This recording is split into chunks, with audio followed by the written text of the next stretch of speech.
So I'll tell you why this started. 2 years ago, we were in a conversation with Sadhguru, and I asked him, we all know that anesthesia works, but we really don't know how it works, and can you shed some light on it? And he talked to me briefly, and then he said a statement which is anesthesia, correct me if I'm wrong, Sadhguru, because sometimes I might be wrong, if I'm quoting you specifically. Anesthesia cannot touch consciousness, it can only take away memory. I was blown away by that answer because that's not the way we think consciousness of. And maybe I thought several days I've had sleepless nights thinking about maybe it's time for us to redefine the term consciousness itself. And having gone through several programs with him, I think I got some glimpses here and there to know that there's much more than what we know of. That's how this started. And so Emery, you are the one who has been doing a lot of work in this area, so you can probably start off telling me what we know now of how anesthesia actually causes loss of consciousness. Okay, so I'll start. And so again, it's a pleasure to share the stage with Sadhguru and with Nico. So, you know, how does anesthesia work? Actually, how many people here had anesthesia? Oh. Great topic, right? Yeah, right. A lot of clients out there. Exactly, right. All right, fantastic. So what happened to you? You know, some people say we turn the brain off, or we make you unconscious, we put you in a coma. But I think so we've tried to really understand what's happened. And we've done this by doing a number of studies in humans as well as in animals. And so I'll just give you the quick back of the envelope way to think about it. When you take the anesthesia drugs, or when they're given to you by the anesthesiologist, the brain isn't turned off. You know, it's not like all of a sudden the switch flips. If you look at what happens to the brain, it's actually in a highly dynamic state. It's really, the actual circuits in the brain are oscillating. They're creating waves.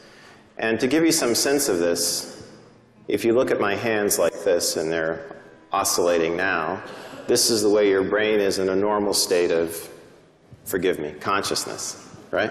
All right? All right? All right? As I understand it in my little limited way, all right? All right? But then what happens is the drugs take over the circuits, and now the circuits oscillate like this. And as long as you keep the drugs there, they're doing that. Now, what does that mean? It means that if this brain area was communicating with that brain area so that you could be conscious, it can no longer do that. When you turn the drugs off, the brain returns. As long as you keep the drugs on, it does this. It creates these oscillations. It's very much like this YouTube video, which I'm sure some of you have seen, where you have a bridge in Tacoma, Washington. I don't know if you've seen this, the bridge in Tacoma, Washington. And all of a sudden, you know, it starts to oscillate in a perfect sine wave, just like this. And no traffic can go across the bridge. It's the same thing that happens under anesthesia. And what happens is that these oscillations, because they're so strong, they take over the brain, they're not natural. And remember, one of the things that Bala mentioned was that after anesthesia, our brains often don't work the way they did beforehand. So now you can see if you've been in a state like this for 4 hours, 6 hours, 8 hours, and, you know, look, I got my AARP card about 12 years ago myself, so I'm in that category too, right? You know, you can understand why your brain may not work, right? So, and basically that's it. And what's good about that, what's good about what I'm telling you is that we as anesthesiologists can see this state. We can see it on the EEG of patients in the operating room, and we can use it to change the way we deliver our drugs. That's the practical implication of this. And then the other practical implication of it is that as we take anesthesia seriously, in other words, don't say, oh, we just give you drugs and you go away and you come back.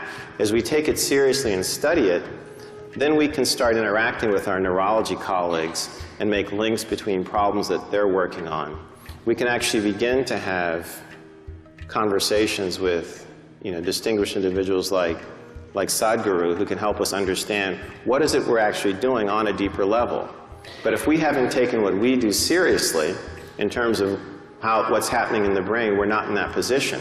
And that's where I'd like to think that we're trying to move the research now to, in other words, use anesthesia, the study of anesthesia, to help us connect with some of these deeper ideas about the brain, the mind, and also consciousness. David, do you have any thoughts on that? Do you have any thoughts on how we are doing? How we're connecting anesthesia to the... So what we work on as neurologists, or what I work on, is very related and very, very connected in that we're trying to understand how patients who lose consciousness because they've had a structural brain injury or a cardiac arrest or some other kind of problem can reestablish the process of a conscious state in a brain that's been injured, and what are the rules of the recovery, and what are the ways in which it can happen, and what are the limitations, and how do people get stuck along the way, and could we help them? And it turns out that there's a lot of variation. Sadhguru.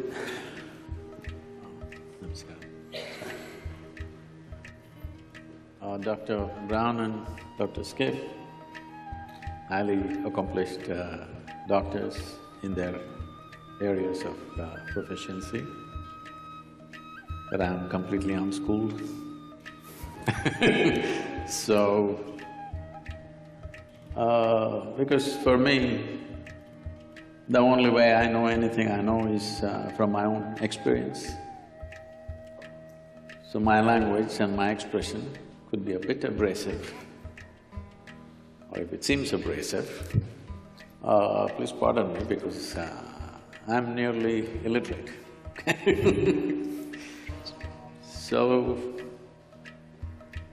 this…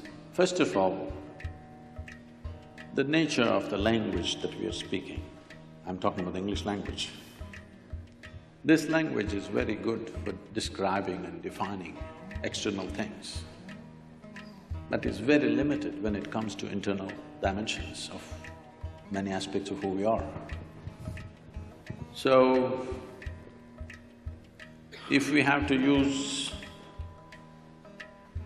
yogic terminology for this, what you're referring to as consciousness is considered as jagruti, that means wakefulness.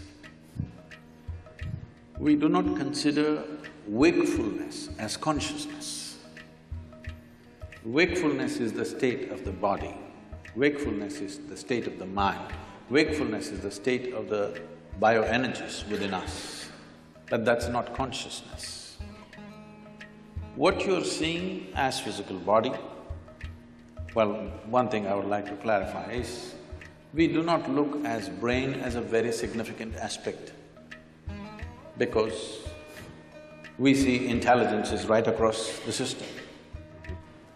Generally, in most people's understanding, I believe, a combination of memory and intelligence is considered as mind. Am I right? If you take this as a definition, it is a fact that every cell in our body carries millions of fold much more memory than the entire brain can carry. Because these cells in the body remember even what happened 1,000,000 years ago. It remembers the skin tone of your forefathers from 1,000,000 years, nothing has changed. It never gets confused. So what you can carry in the brain as conscious memory, what every cell or every DNA is carrying is phenomenally more. And the chemical dimension of what is being conducted in every cell is far more complex than you could ever figure with your entire brain. So both in terms of intelligence and memory, the spread is much more. I think this entire focus on brain has come mainly because somewhere, probably pre-Renaissance time, we broke into this because that region, largely we're talking about Europe, where it was hugely dominated by very dogmatic belief systems. When people broke through that, nobody was supposed to think for themselves, everything was already said and done. When people broke through that and started thinking for themselves, thinking little freely looked like absolute liberation for those people. And I think that hangover still lasts in our education systems, in our medical sciences, in the very way we are approaching even fundamental sciences. That hangover, that thought is everything, is very profoundly influencing our social structure and our way of exploration. In the yogic sciences, we don't attach any significance to your thought. Whatever you're thinking, it's of no consequence to me. This is why whatever somebody is saying, we don't listen to them. We just feel them. We just feel them. What is their chemistry, what is their… how they are right now. I don't care what they are saying. This is how… maybe it's an evolutionary problem with me, because I've been in jungles by myself and I've seen most creatures judge you just like this. I think they showed a picture of me having a king cobra. I've been very closely involved with all kinds of creatures, particularly cobras and things. Their sense of our chemistry is so keen. You can just go in the wild and just pick up a cobra. As you saw, I'm not holding him by his head, he's not a pet cobra. He's a king cobra. If he bites you, he won't give you more than 20 to 40 minutes before you're done. But I'm just picking him up like this, he will do nothing because he's feeling my chemistry. If I show little agitation, he'll go for me. If I'm just, okay, he's fine with me. So, we don't attach any significance to thought, because thought is recycling of the data that we have already gathered. No thought can come which is absolutely fresh. Permutations and combinations of the data that we already have. Right now, a lot of people coming up to me very fearfully and saying, Sadhguru, this artificial intelligence is coming, if they come, they will take over the world. I said, if they take over and run the damn thing, you're on a holiday, isn't it? But it is a fact that everything that we can gather as information, analyze and express and use it in many ways, all these things, machines will be doing it better than us in the next 10 to 15 years' time. Everything that is data-based processing, machines will do way better than us. So there is this fear. I think it's a very good time. This is the time we need to explore an intelligence beyond intellect. Because we have become so intellectual, we have become so brain-oriented in our approach to everything. As you rightly said, nothing is really turned off, we've just broken the communication. After all, the purpose is to go through something which is generally extremely painful without pain. That is how the entire anesthetic science has come up. So, you're just breaking the communication and that's not happening, it serves that purpose. So, being wakeful and being conscious are two different things. This is described like this. For wakefulness, we have a word called Jagrati. Jagrati means you're awake. If 10 people, let's say we take sample of 10 people, they all fell asleep, don't do it, okay? They all fell asleep and they came awake. When they come awake, all of them will not be equally awake. One person may be instantly awake, another person may take 2 minutes, as you have noticed with anesthesia also. Sure. Another person will take an hour to wake up, another person needs a strong coffee, otherwise she won't wake up. Am I right? Like this. Different levels of wakefulness is also there. Professors must have noticed. Yes. In fact, the first few minutes of the day can be like that. Different levels of wakefulness in a classroom. So, this is Jagrati. So, we are calling wakefulness as consciousness now. The next dimension of consciousness is called swapna. This means a dream state. A dream state is far more vivid than wakeful state for most human beings. It's like going to a cinema. If you go to a cinema, The key factor of the impact of the cinema on you is turning off the lights. This is something most people don't understand. If you don't turn off the lights, cinema will be no good, it doesn't matter how well it's made. Turn on the lights and watch the cinema, you will see a great cinema becomes nothing. So turning off the lights is important. So turning off the lights in our experience is the eyelids, you down the shutters, the world is off. Now you start your own world. So dream state is like a cinema, it's far more impactful. People love their cinema stars more than the people that they've lived with for 25 years. But they have not even seen them, all they saw was play of light and sound. But that is far more impactful simply because lights are off. So, eyelid is that, if you roll it down, lights should be off, world should be closed. But right now, the problem is this mental faculty has not been taken charge of, so it's running wild all the time with eyes closed. So this dream state is considered a more powerful state than Jagriti. Jagriti or wakefulness is important for performing action in the world. But for human consciousness, in terms of profoundness of experience, dream is always more profound than walking on the street. Yes, most of you have experienced this. The next state is called as Susupti. Susupti means it is a dreamless state. But there are dimensions of consciousness that you're aware of. It's a totally dreamless sleep state, but you're aware. There is no picturization, there is no video running in your mind, there are no pictures, there are no people, there are no words, but you're conscious in your sleep. This is a very powerful state. If you really want to manifest something in your life, this is something to be explored. And the next one is called as Turiya. This is consciousness, where there is no memory involved of any kind. Essentially in the yogic sciences, we are looking at consciousness as an intelligence beyond memory. If there is memory, memory is considered a boundary in a sense. This is one person, this is another person, simply because this embodies one kind of memory and that embodies another kind of memory. This has become one kind of person, this has become another kind of person. Essentially, it is in the memory. Memory does not mean just what I remember and you remember. Genetic memory is there, evolutionary memory is there, elemental memory is there, atomic memory is there, karmic memory is there. Inarticulate and articulate memories are there, but generally we are thinking memory means consciously what we can remember.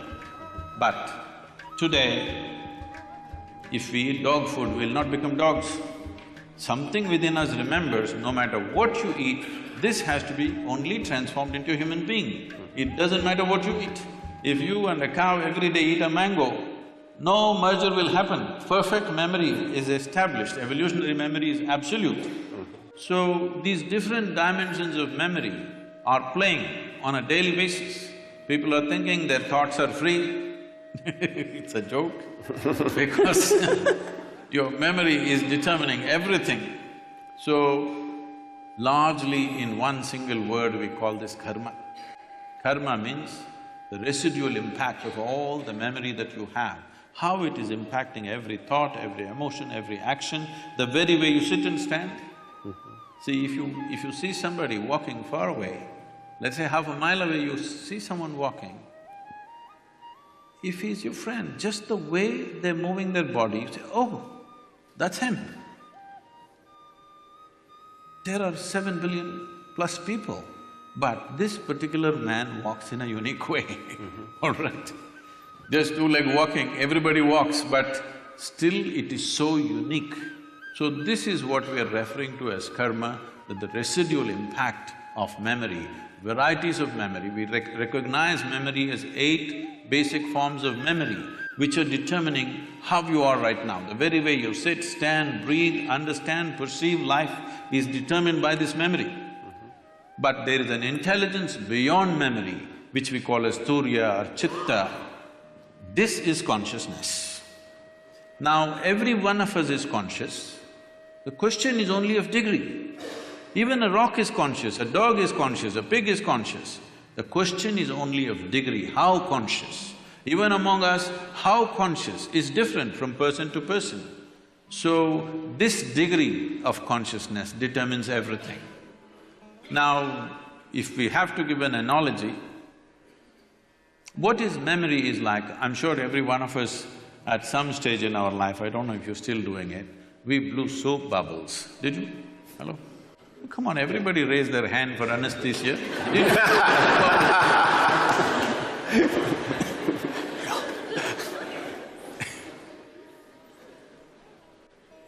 So, when you blow a soap bubble, the soap part of it, which is very little, just a tiny drop, the large part of it is air that it captures. So how big a bubble? When you were children, who can blow the biggest bubble was a big deal. And it's a certain amount of technique. Yes. How you do it. Somebody blew this big bubble, somebody got only this much. So how big a bubble? This bubble is like this, the kind of soap and how it gathers is your memory. It forms it gives it a form. But when the memory bursts, there is no such thing as your air and my air. There is no such thing as your consciousness and my consciousness. There is something called as your body and my body. There is something called as your memory and my memory. There is something called as your intellect and my intellect. But there is nothing called as your consciousness and my consciousness. How much of it did you capture? How big is your bubble will determine the scale of your life. The scale and possibilities of your life are determined by how big a bubble did you blow. Okay.